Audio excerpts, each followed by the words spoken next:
Swami Golokananda to present his talk on concept of God in Hinduism. Swami Golokananda. Ladies and gentlemen, welcome him.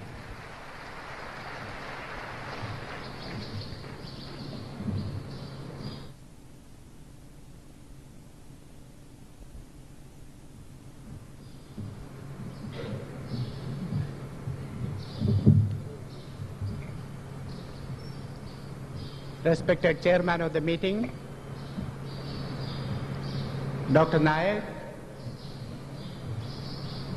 Revered Father, the dignitaries on the dais, and my brothers. It is a matter of joy and pride for me to be here with you,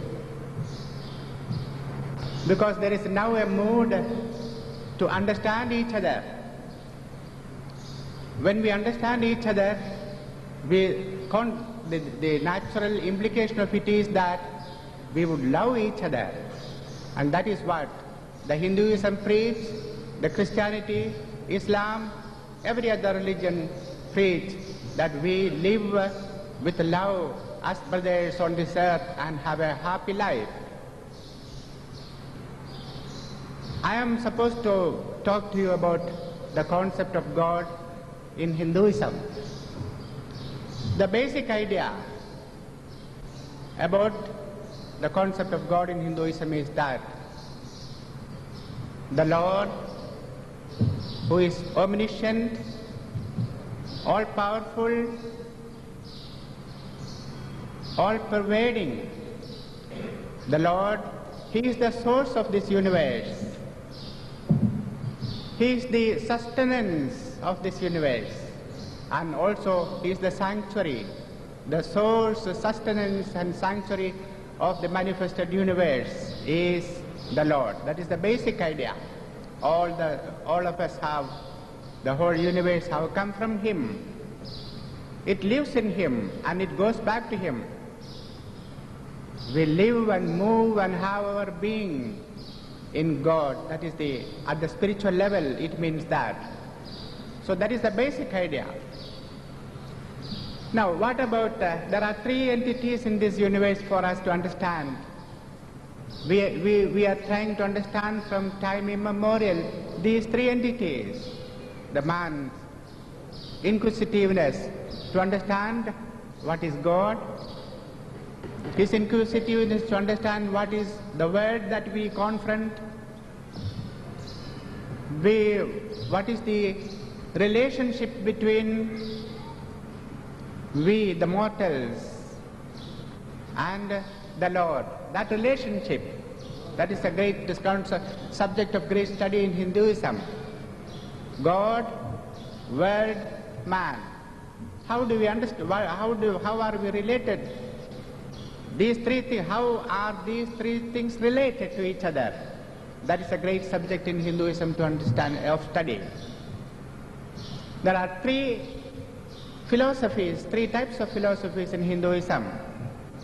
And all these three philosophies have their own approaches. But ultimately, I think all of them converge into one concept. Three philosophies in Hinduism is Advaita Vedanta, Advaita. The other is Vishishtadvaita. The other is Dvaita. Dvaita we understand. The Dvaita philosophy will tell us the Lord, the repository of all auspicious qualities, from whom the world has come into being. We are in Him and we go back to Him. He is our supporter. He is the source of all that is auspiciousness, goodness, nobility. God, we are eternally related to Him as a servant or as a son. That is to say, philosophically speaking, that is to say, Dvaita philosophies will say, we and God and ourselves, individuals, we are eternally different entities. We are different and the Lord is different, but we are eternally related to Him. We are dependent upon Him. We depend upon Him for everything and of everything. So we have that separateness from him. Also they hold that the world also is different from God and the human living beings. So the living beings, the inanimate objects in the world, and God, these three, there are three entities, and they are eternally different from each other. That is the view held by the Dvaitins. The other school, Vishishtadvaitins, qualified monism, they say, no, we are not distinct, we are not separate, we are not completely, qualitatively we are not separate from him. We are distinct, true, but qualitatively we are not away from him, distinct from him. They give us an example. There is a huge fire and sparks come out. Qualitatively, the spark and the fire is the same, is the fire. The one is a huge fire, the other is only a particle.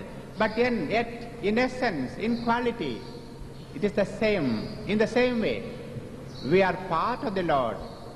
We are not away from him. We are not distinct from him. We are qualitatively alike.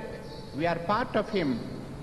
And the world also is part of him. There is no separate entity, distinct entity as the human, as the Dvaitins insist. We are part of him. The world is part of him. Everything is, it is he who is manifesting himself as the world and the living beings. Then we come to the third point. Advaitins. Perhaps the Islam philosophy is more or less close to the Advaita philosophy of Hinduism. The Advaitins will not accept these 2 points. They will say all the three philosophy, all the three systems, the common point among them is that what you say, that the Lord is the source, sustenance and sanctuary. Yes, true. We accept, everyone accepts, because that is proclaimed in the Vedas. Vedas are the ultimate authority for the Hindus, just as Quran is the ultimate authority for the Islam, just as Bible is the ultimate authority for Christian religion. For the Hindus, it is the Vedas. Vedas, that is the ultimate authority for the Hindus. Then you may ask me, what about the Ramayanam? What about the Bhagavatam? What about the so many Puranas, so many scriptures that the Hindus have? Yes, they have all secondary importance only. First comes Vedas, and they are divided into 4: Rigveda, Yajurveda, Samaveda, Atharva Veda. Then comes the next in importance comes Itihasas, because you would like to know what the inside of the Hindu philosophy and religion. That is why I am elaborating a little. Itihasas, Mahabharata. You have heard about surely Mahabharata. You have heard about Ramayana. These are the 2 Itihasas in Hinduism. Then you are also familiar with Bhagavata, other Puranas. Puranas, 18 Puranas. The most common among them is Bhagavata. That is to say, most popular among them is Bhagavata. Then there is Shiva Puranam. Then there is Vishnu Puranam. In all these things, in all these Puranas, what is done is the ultimate reality, which they qualify in the Vedas. The Vedas proclaim about that ultimate reality. What the Vedas say is, Ekam Sat Vipraha Bahutha Vadanti. Truth is one. The sages call it by various names. Truth is one. God is one. The ultimate reality is one. The Lord, who is the source, sustenance and sanctuary of this universe, is one. But he is called by different names by Vaishnavas. they call him by the name of Vishnu.